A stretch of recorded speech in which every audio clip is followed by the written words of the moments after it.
ان ربکم اللہ الذی خلق السماوات والارض فی ستۃ ایام، جان لو تمہارا پروردگار وہ اللہ ہے جس نے پیدا کیے آسمان اور زمین 6 دنوں میں، ثم استوى علی العرش، پھر متمکن ہوا ہے عرش پر۔ اب یہ عرش بھی جیسا کہ میں عرض کر چکا ہوں یہ بھی آیات متشابہات میں سے ہے، اس کی کوئی حقیقت بھی ہو سکتی ہے کہ کوئی واقعتاً مجسم کوئی شے ہو، کوئی چیز ہو فی الواقع کسی جگہ پر ہو، اور یہ بھی ہو سکتا ہے کہ اس سے مراد محض استعارہ ہو، واللہ عالم۔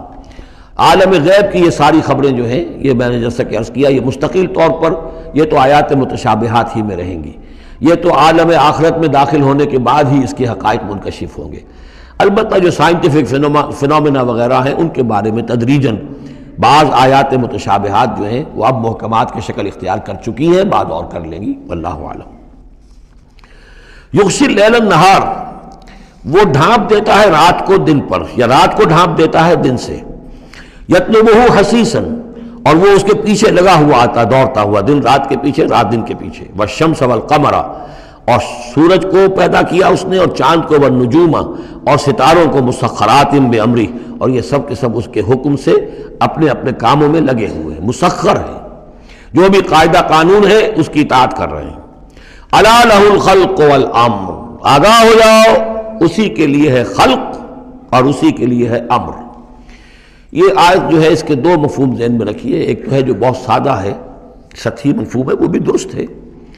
کہ ایک ہے تخلیق اور ایک ہے پھر اللہ کا حکم، کائنات اس نے بنائی اور اب اس کا حکم ہے یہ کرو یہ نہ کرو، یہ اوامر ہے یہ نواہی ہے یہ شریعت ہے۔ لیکن اس کا ایک گہرا مفہوم بھی ہے کہ اصل میں کریشن جو ہے اس کائنات میں 2 سطح پر ہوئی ہے، ایک عالم امر ہے ایک عالم خلق ہے۔ عالم امر میں صرف کریشن ایکس نیہلو ہوتی ہے، عدم محض سے تخلیق، اور اس میں ٹائم فیکٹر بالکل نہیں ہوتا، کن فیکون، کوئی ٹائم فیکٹر نہیں، بغیر کسی مادے کے، بغیر کسی پری ایگزسٹنگ شے کے کچھ پیدا کر دینا اور اس میں کسی ٹائم فیکٹر کا نہ ہونا، یہ عالم امر کا کے خواص ہے۔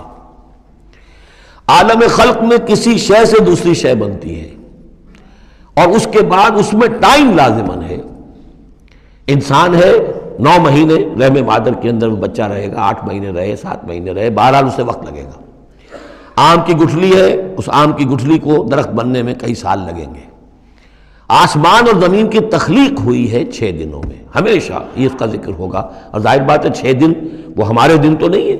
قرآن مجید میں تو کہہ دیا گیا اللہ کا ایک دن 1000 برس کا بھی ہے، ایک دن 50,000 برس کا بھی ہے، یہ ملینمز بھی ہو سکتے ہیں۔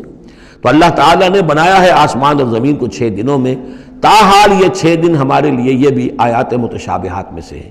لیکن میں سمجھتا ہوں کہ 6 دن اور 7 آسمان یہ تو زیادہ دیر نہیں گزرے گی کہ انشاءاللہ ان کی حقیقت منکشف ہو جائے گی سائنس کی مزید اکتشافات کے ذریعے سے، اور یہ آیات متشابہات کے دائرے سے نکل کر آیات محکمات میں آ جائیں گی۔ لیکن یہ کہ اصل بات جو ہے وہ یہ ہے کہ خلق اور امر، اب امر عالم امر سے متعلق نوٹ کر لیجئے صرف 3 چیزیں ہیں، ارواح انسانی، روحا من امرنا، یسألونک عن الروح قل الروح من امر ربی، ملائکہ عالم امر کی شے ہیں اور وحی عالم امر کی شے ہے۔ 3 چیزیں ہیں جن کا تعلق عالم امر سے ہے، لہذا فرشتے کے یہاں سے لے کے اور 7ویں آسمان تک جانے میں کوئی ٹائم نہیں لگ سکتا۔ اسی طرح روح انسانی بھی یہاں سے لے کر 7ویں آسمان تک جا سکتی ہے بغیر کسی وقت کے۔ روح انسانی کا بھی وہی معاملہ ہے جو فرشتے کا ہے، اس لیے کہ یہ عالم امر کی چیزیں ہیں، اور عالم امر میں ٹائم فیکٹر سرے سے ہے ہی نہیں، کن فیکون۔ البتہ عالم خلق کے اندر وقت لگتا ہے، سفر ہوتا ہے تو سفر میں وقت لگے گا، تخلیق ہوئی ہے تو اس میں وقت لگا، تو یہ ہے اس کا ایک گہرا مفہوم۔ لیکن بہرحال یہاں پر اب دیکھیے یہ قرآن مجید کا اعجاز ہے، ایسے الفاظ استعمال کرتا ہے کہ عرب کا ایک بدو اس پر سے گزر جائے گا